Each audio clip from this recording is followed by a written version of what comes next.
kadang-kadang bantuan dari atas ke bawah saudara, ini lewat pintu-pintu saudara, di setiap pintu disunat-sunatin saudara, sampai di bawah tinggal ampasnya doang. Udah ngaku aja lah di Indonesia begitu, betul? Betul. Pemerintah pusat saya yakin Prabowo-nya, Menteri Keuangannya saudara udah menyiapkan dana, bahkan Menteri Keuangan sudah mengatakan ada 60 triliun yang siap diturunkan ke Aceh.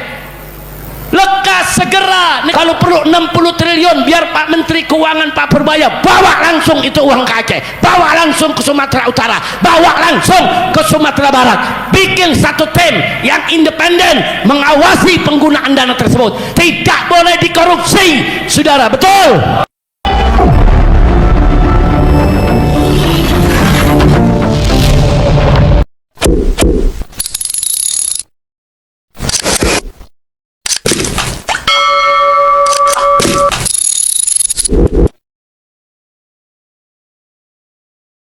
Ini musibah di Aceh bagaimana nih? Ini masuk yang mana?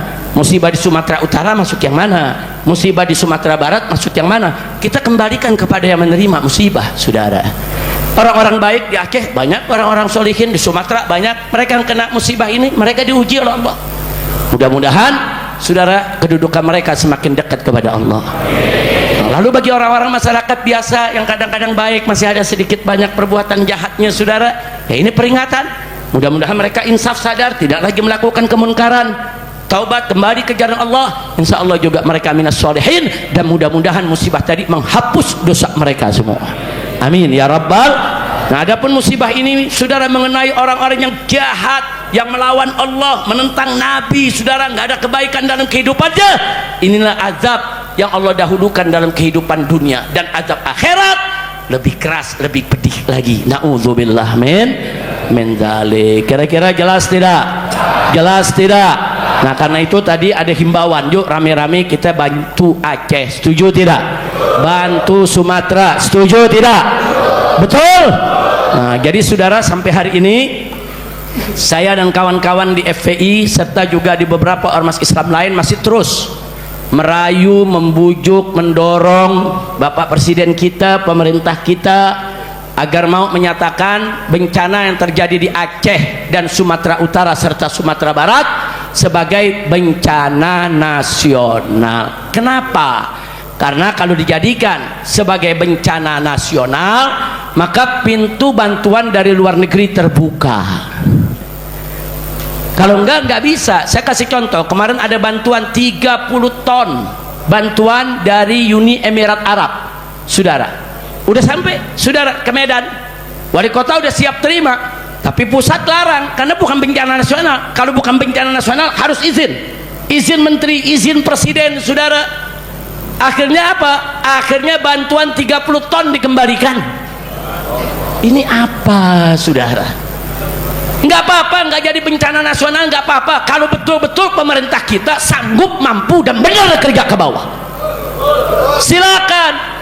Tapi kalau cuma lapor yang enak-enak aja sama presiden, bahkan presiden dibohongin saudara, apa cerita aja, Pak listrik udah nyala, ternyata belum nyala.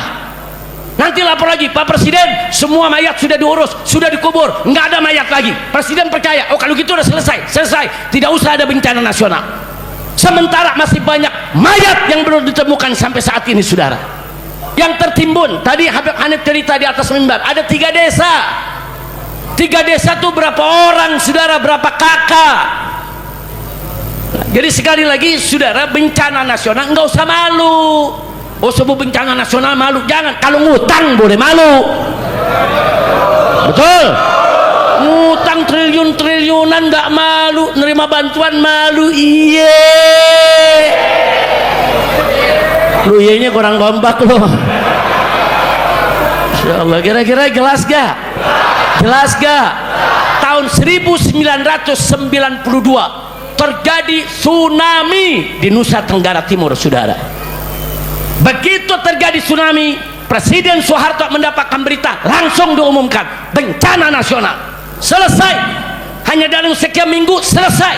Yang rusak dibangun kembali, jalan dibangun kembali, jembatan dibangun kembali saudara, selesai. Enggak ada ribut-ribut.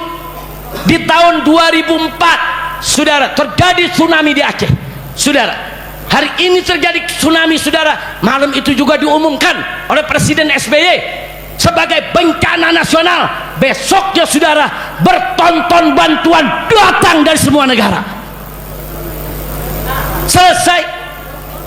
Selesai rapi.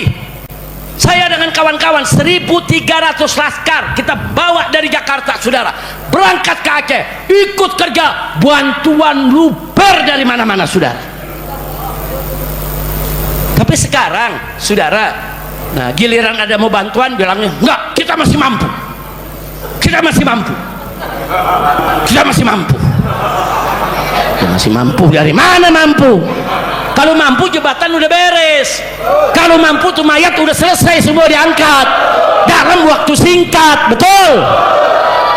Jangan malu, jangan malu, saudara. Ada lagi menteri pakai ngeremehin bantuan Malaysia, nggak seberapa, kecil itu, kecil. Sombongnya, saudara. Malaysia tetangga kita, saudara, beretikat baik, kirim bantuan sekecil apapun, terima kasih. Betul, betul.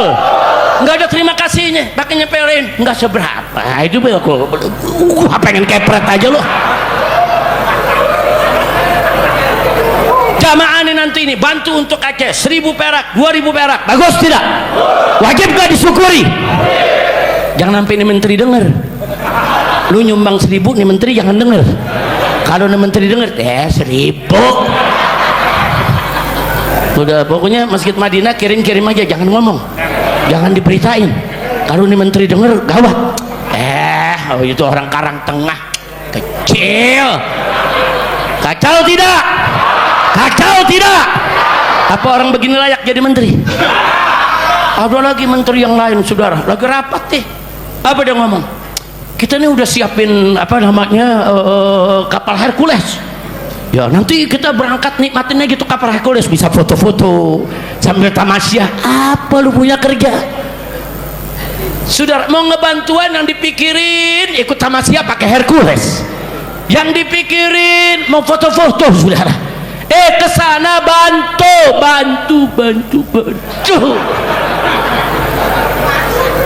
Jelas tidak?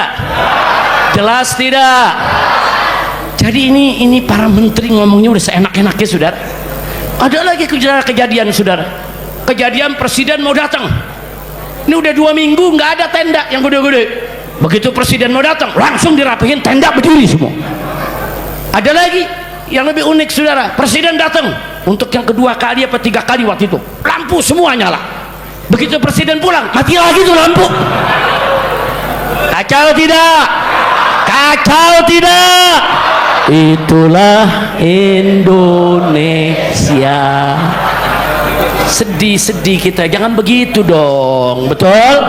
Baik, sebagai penutup saya mau ingetin semua, saudara. Saya yakin insya Allah husnuzon saya baik dan benar, mudah-mudahan, amin. Saya berhusnuzon, saudara.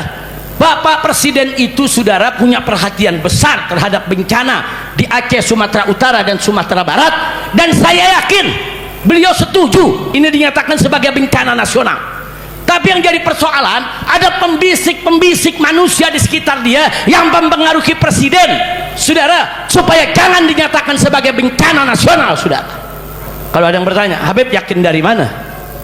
Saya yakin karena di bulan Oktober tahun 2015, ketika itu Prabowo belum jadi presiden, saudara.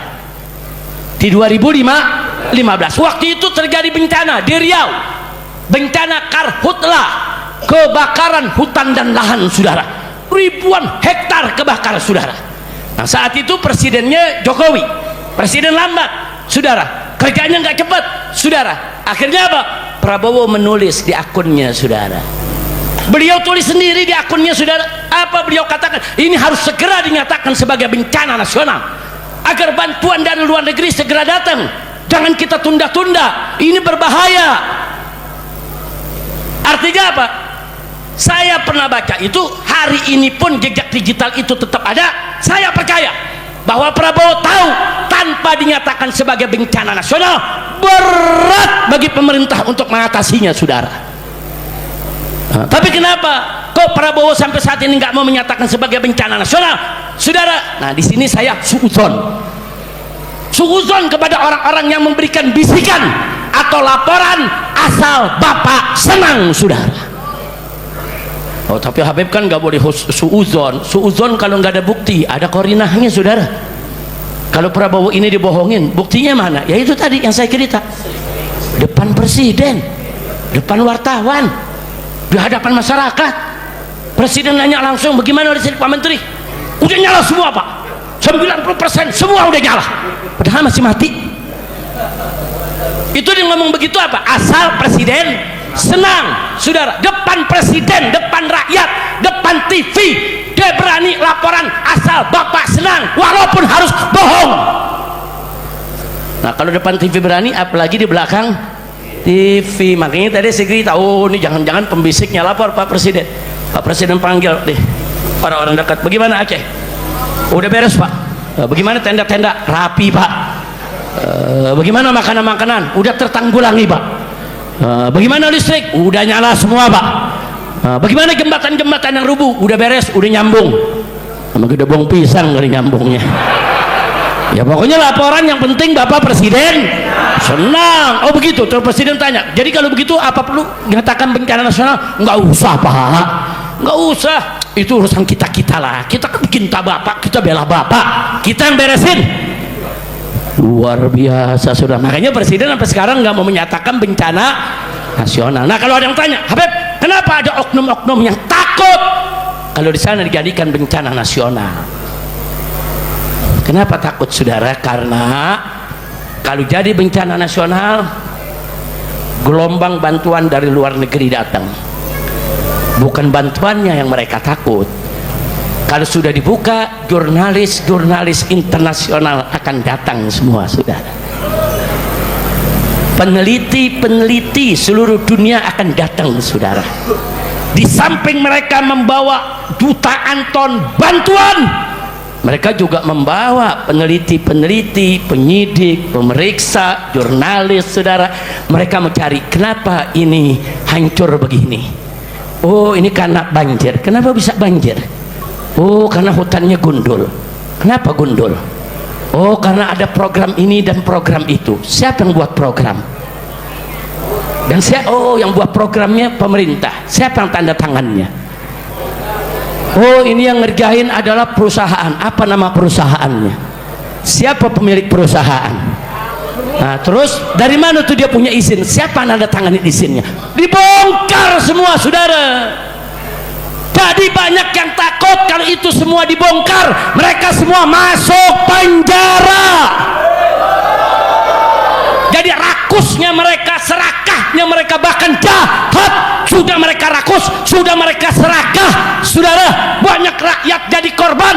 Begitu membantu, saudara, mereka pura-pura jadi korban juga. Kurang ajar, biadab. Orang yang tahu diri, saudara, orang yang tahu diri, saudara, orang yang tahu diri, oh saya salah, ini penyebabnya saya menggundulkan hutan. Dia tahu diri, dia turun, dia bantu, saudara. Bukan malah dia mencoba melarikan diri, mencoba menutup diri, mencoba menutup pintu investigasi, bahkan ngebohong kepada presiden. Inna lillahi wa inna ilaihi raji'un. Nah akhirnya, saudara, saya ingatkan yang paling penting, hati-hati ya, hati-hati. Kita dengan Aceh baru punya perjanjian damai 20 tahun, saudara. Hati-hati, hati-hati. Sebelum 20 tahun dulu Indonesia sama Aceh perang, saudara. Bertahun-tahun perang, saling tembak, saling culik, saling bunuh, dan banyak orang tidak berdosa jadi korban, perempuan, anak-anak, saudara. Hati-hati, jangan sampai kalau Aceh tidak diperhatikan, nanti mereka kecewa. Kalau mereka kecewa, nanti mereka keluar dari perjanjian. Kalau mereka keluar dari perjanjian, mereka akan angkat senjata lagi untuk lawan Republik Indonesia, saudara. Dan ingat, hari ini, saudara, suara-suara minta Aceh merdeka itu meluas. Yang tadinya dulu nggak mau Indonesia Aceh merdeka, sekarang jadi mau, saudara. Kenapa? Karena mereka merasa, kenapa kami nggak diperhatikan? Padahal harta kekayaan Aceh banyak dibawa ke pusat. Minyak kami disedot, gas kami disedot, emas kami disedot, yaitu tambang kami disedot. Kenapa begitu kami susah? Mencairkan bantuan aja juga susah. Hati-hati. Saya hanya berikan peringatan kepada pemerintah pusat, kalau besok Aceh marah, mereka bergerak, angkat lagi senjata, jangan salahkan bangsa Aceh. Introspeksi diri, saudara. Saya ini pulang pergi bolak balik capek ke Aceh, saudara. Bukan mengeluh, bukan. Saya ke Aceh dalam rangka apa? Untuk merangkul mereka. Dari dulu mereka memerdeka, saya nasihati, jangan. Yuk kita bersatu. Mereka mau bergerak, kita nasihati, jangan. Perang itu tidak indah, damai itu indah. Sampai kemarin hampir-hampir mereka bergerak mau merdeka gara-gara soal 4 pulau, saudara. Saya terbang lagi ke sana, kumpulkan umat di lapangan, ribuan yang hadir. Kita bujuk mereka, kita ajak diskusi, tokohnya, para ulamanya, adem, saudara. Nah, sekarang mereka minta bantu dong. Pemerintah pusat, saya yakin Prabowo-nya, Menteri Keuangannya, saudara, udah menyiapkan dana. Bahkan Menteri Keuangan sudah mengatakan ada 60 triliun yang siap diturunkan ke Aceh. Lekas segera. Ini kadang-kadang bantuan dari atas ke bawah, saudara, ini lewat pintu-pintu, saudara. Di setiap pintu disunat-sunatin, saudara. Sampai di bawah tinggal ampasnya doang. Udah ngaku aja lah di Indonesia begitu, betul? Betul. Kalau perlu 60 triliun biar Pak Menteri Keuangan Pak Purbaya bawa langsung itu uang ke Aceh, bawa langsung ke Sumatera Utara, bawa langsung ke Sumatera Barat. Bikin satu tim yang independen mengawasi penggunaan dana tersebut. Tidak boleh dikorupsi, saudara, betul? Kadang-kadang ini koruptor buat betul, saudara. Sampai duit bencana dimakan juga. Sudah cukup segitu deh, karena saya lupa saya lagi sakit. Ini jangan, nih Kiai Abdul Rasid sudah jadi provokator juga. Tapi beliau tadi ngaku, Habib anak provokator kebaikan. Alhamdulillah ya sudah, pokoknya kalau cerita itu kita doain aja lah. Mudah-mudahan Pak Prabowo dijaga oleh Allah, dijauhkan dari pembisik-pembisik yang jahat, pembisik-pembisik yang rakus, pembisik-pembisik yang serakah, supaya beliau dapat taufik hidayah menjadi pemimpin yang baik. Dan kita baca surat Al-Fatihah agar Aceh, saudara, Sumatera Utara, Sumatera Barat dirahmati oleh Allah, diberkahi oleh Allah, diganti bencananya dengan kebahagiaan, dimudahkan segala urusan mereka. Ala hadhihi niyya wa li kulli niyatin salihah wa ila hadratin nabiyil mustafa sallallahu alaihi wasallam. Al-Fatihah.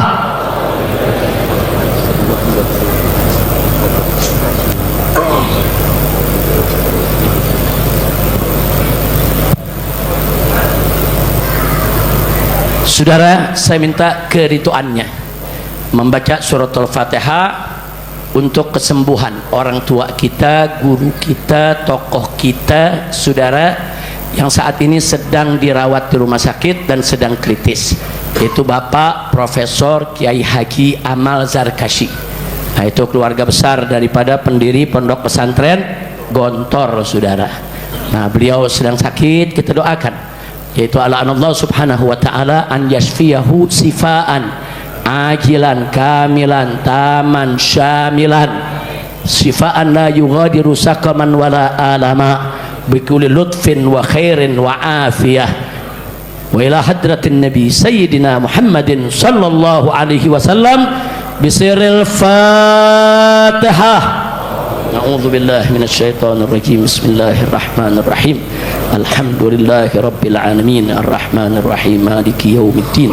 Iyyaka na'budu wa iyyaka nasta'in. Ihdinas siratal mustaqim. Siratal ladzina an'amta 'alaihim ghairil maghdubi 'alaihim waladdallin. Rabbi ighfir li wa li walidayya amin.